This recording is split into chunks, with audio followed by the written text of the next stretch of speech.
안녕하세요. 낙타 거북이 채널 주인장입니다.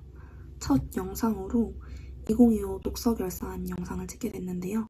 벌써 2026년이 꽤 지났지만 올해부터는 제가 읽고 기록하는 것들을 제대로 남기기 위해서 유튜브를 시작하게 되었습니다.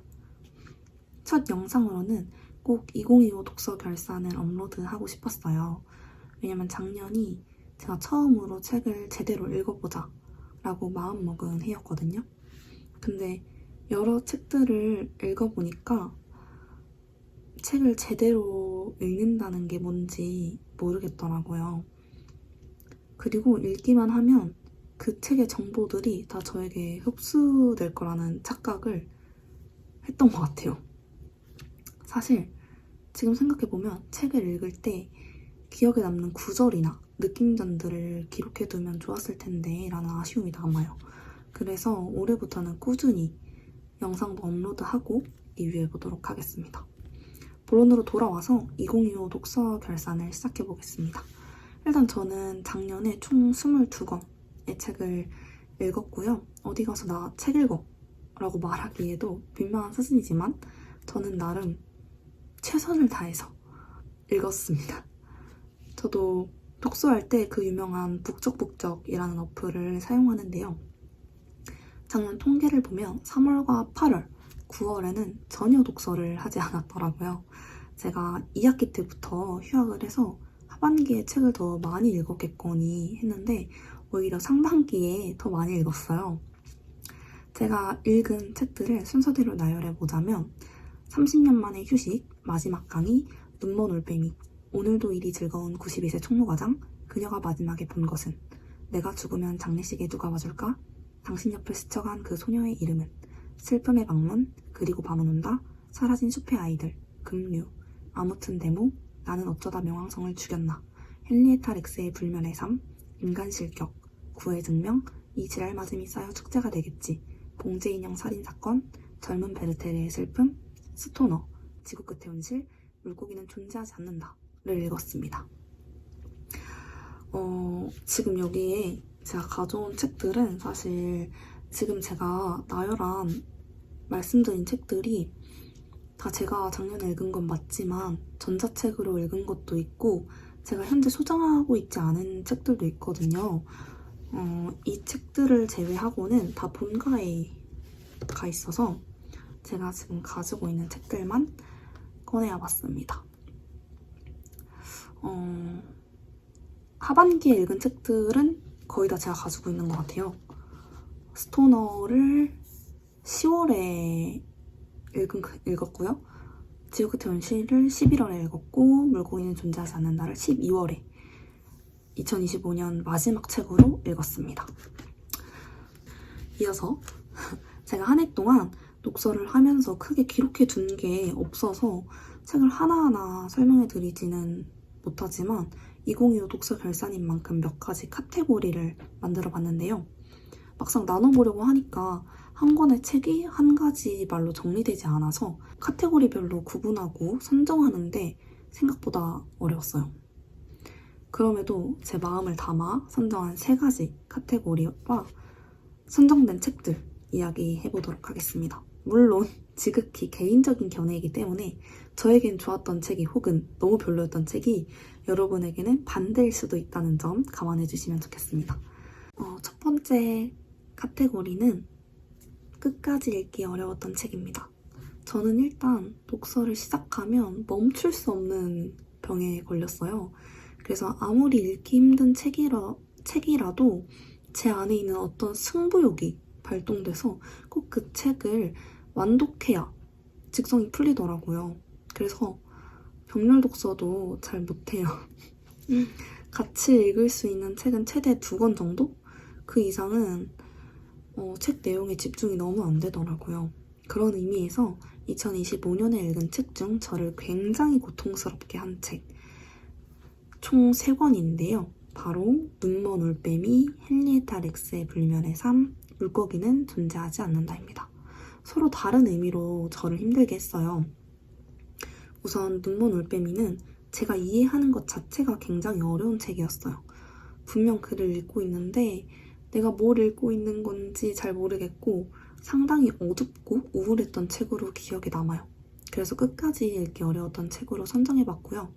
헨리에타 렉스의 불멸의 삶은 대략 460페이지 정도로 제가 작년에 읽었던 책 중 가장 두꺼운 책인데요. 분량도 분량이지만 이야기 흐름 자체가 저에게는 너무 반복되고 루즈하다고 느껴졌어요.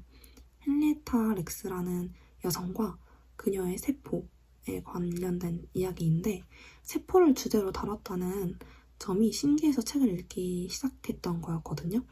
제가 과학 분야에 관심이 많기도 해서 흥미로운 부분도 분명 있었지만 제가 완벽히 소화하기에는 지루한 감이 조금 있었던 것 같아요. 독서하는 기간이 길어져서 읽는 게 힘들지 않았나 싶어요. 그리고 물고기는 존재하지 않는다는 작년의 마지막을 장식한 책이었지만 정말 솔직히 저한테는 너무 지루했어요. 제가 책을 버스 안에서 많이 읽는단 말이죠. 그래서 저는 버스를 타고 이동하는 시간이 꽤 즐거운 사람인데 물고기는 존재하지 않는다를 읽는 동안에는 버스에서조차 책을 별로 펼치고 싶지 않았던 것 같아요.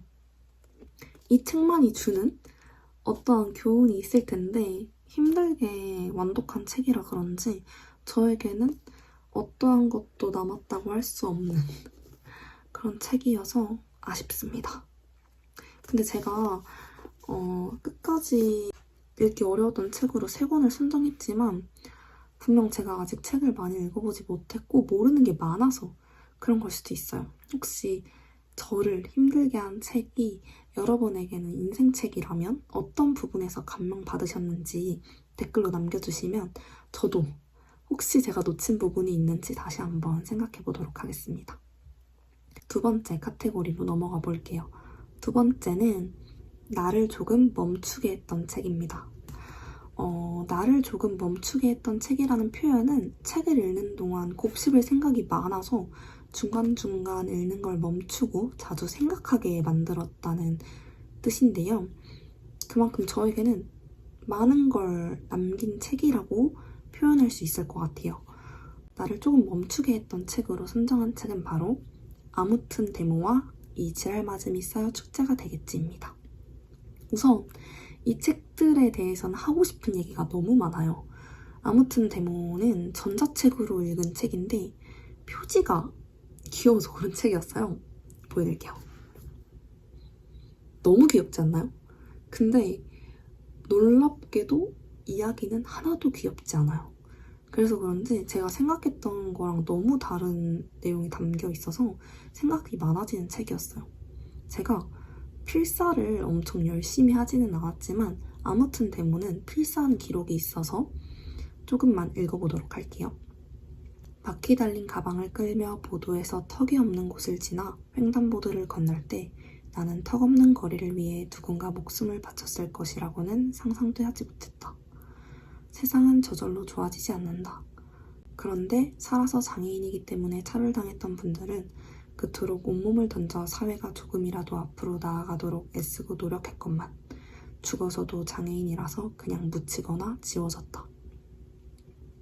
세상은 점점 나빠지는 것 같다. 드디어 또다시 어제가 제일 좋은 날이었던 시기가 돌아온 모양이다. 그럼에도 불구하고 혹은 그러니까 나는 데모한다. 너무 여운이 많이 남는 책이었어요. 특히 저는 데모에 대해 잘 알지 못해서 편견이 조금 있었는데 데모하는 사람의 이야기를 읽으면서 여러 어려움에 부딪히는 사람들을 응원하고 싶어졌던 것 같아요. 그렇게 길지도 않거든요. 그러니까 시간이 되신다면 한 번쯤 읽어보시길 추천드립니다. 아무튼 시리즈가 있더라고요. 근데 저는 그 중에서 아무튼 데모만 읽어본 사람이라 다음으로 이 지랄맞음이 쌓여 축제가 되겠지는 조승리 작가님의 에세이인데요. 우연히 독립서점에 갔다가 눈에 들어와서 구매해서 읽게 된 책이에요. 후천적 시각장애인인 작가님의 이야기를 통해서 제가 하고 있는 당연한 것들, 제가 가진 평범한 것들이 결코 당연한 게 아니라는 걸 깨닫게 됐고 특히 기억에 남는 에피소드는 작가님이 다른 시각장애인 여성들과 해외여행을 함께 다녀온 부분인데요. 보지 못한다고 해서 누리지 못하는 게 아니라는 걸, 시각적인 요소가 아니더라도 후각, 미각 등으로 충분히 다름을 느끼고 즐길 수 있다는 걸 보여줘서 읽는 내내 따뜻했어요. 이제 와서 생각해보니까 나를 조금 멈추게 했던 책은 제가 가진 편견을 깨트릴 수 있는 그런 책들로 고른 것 같네요. 그럼 이제 마지막 카테고리로 넘어가 볼게요. 마지막 카테고리는 함께 나누고 싶은 책입니다. 제가 여러분과 함께 나누고 싶은 책은 바로 지구 끝의 온실과 나는 어쩌다 명왕성을 죽였나입니다. 지구 끝의 온실, 이미 너무 유명한 책이죠? 그래서 아마 리뷰하신 분들이 많으실 것 같은데 저는 저희가 누리고 있는 지구의 것들이 결코 무한하지 않고 그래서 더 소중히 다뤄야 된다고 생각하는 사람이에요. 근데 어쩌면 지구의 미래 모습일지도 모르는 이야기가 담긴 부분들이 흥미로우면서도 슬펐다고 할까요? 제가 이 책을 얼마나 읽어보라고 추천드리고 싶냐면, 사실 원래는 완독하고 바로 제 블로그에 리뷰 글을 작성하려고 했어요. 제가 종종 책을 읽고 리뷰를 블로그에 작성하거든요. 근데 방문자가 많은 것도 아닌데 줄거리나 느낀 점을 너무 잘 쓰고 싶어서, 제가 느낀 감정을 정말 잘 전달하고 싶어서 며칠 동안 글을 거의 작성하지 못했어요.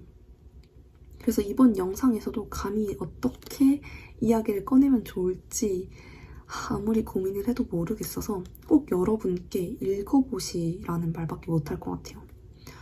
자연, 미래, 환경, SF물 좋아하시는 분인데 아직 안 읽어보셨다? 하면 당장 장바구니에 담아서 읽어보세요. 정말 너무 추천합니다. 정말.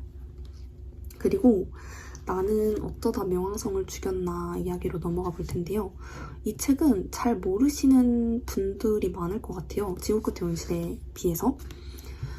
저도 전자책으로 읽은 책인데 사실 명왕성이 더 이상 행성에 속하지 않는다는 사실은 많이들 아시잖아요.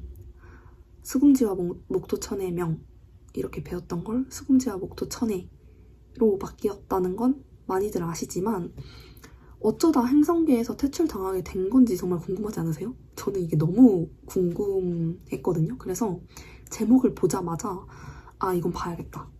참을 수가 없다. 라고 생각했어요. 사실 나는 어쩌다 명왕성을 죽였나 라는 제목만 봤을 때는 과학적 지식이 없는 사람에게는 힘들 수도 있겠다 라는 생각이 들지만 정말 쉬운 과학책이고 전문 용어가 거의 나오지 않는 느낌이라 누구든 재밌게 읽으실 수 있을 것 같아요. 제가 앞서 말씀드렸다시피 과학 분야에 관심이 많은 편인데 그 중에서도 특히 우주 이야기를 참 좋아해요. 미지의 세계를. 그래서 여러분들과 더 나누고 싶은 책이기도 해요. 특히 제가 책을 읽고 서치해보는 과정에서 귀여운 짤을 발견했는데요. 화면에 띄워드릴게요. 너무 얼렁뚱땅 넘어가는 것 같지만 저의 2025 독서 결사는 여기까지고요. 제가 물론 지금 소개하지 않은 책들 있잖아요. 뭐 이런 것들. 제가 작년에 처음으로 고전도 도전해봤는데 역시나 저에겐 너무나 어려웠고요. 조금 더 도전을 해봐야 될 것 같아요, 고전은. 그래서 아쉽게도 제가 정한 카테고리에는 선정되지 않은 책들도 있지만 다 너무 여러 가지 감정을 느끼면서 읽었고요. 영상을 마치기 전에 2026년 올해 독서 목표를 이야기해보려고 하는데요. 우선 저는 2026년이니까 올해는 26권 읽는 걸 목표로 잡았고요. 너무 무리해서 목표를 잡는 것보다 달성할 수 있을 만한 목표를 정해야 제가 압박감을 느끼지 않고 책을 즐길 수 있을 것 같더라고요. 또 적어도 2달에 한 번은 리뷰 영상을 꼭 업로드하고 싶어요. 앞으로의 리뷰 영상에서는 이번 영상에서보다 더 많은 정보를 제공해 드리는 게 목표고요. 왜냐면 제가 그런 영상을 많이 보는 편이거든요. 책 이야기 듣는 걸 좋아해서 저도 그런 내용을 담은 영상을 제작해보고 싶어요. 줄거리나 느낀점들을 여러분께 더 잘 전달하는 게 저의 가장 큰 목표일 것 같습니다. 또 올해에는 필사를 꼭 꾸준히 해서 한 권을 읽더라도 더 오래 기억하고 책을 읽으면서 얻은 것들을 잘 간직하고 싶어요. 그러니까 제 앞으로 독서 여정에 함께 해주시면 감사하겠습니다. 사실 첫 영상이라서 이게 분량이 어느 정도 나올지도 모르겠고 소리가 잘 담겼는지도 모르겠는데 다음에는 모든 부분에서 더 나아진 모습으로 돌아오도록 하겠습니다. 여기까지 봐주셔서 감사해요. 다음에 만나요. 안녕.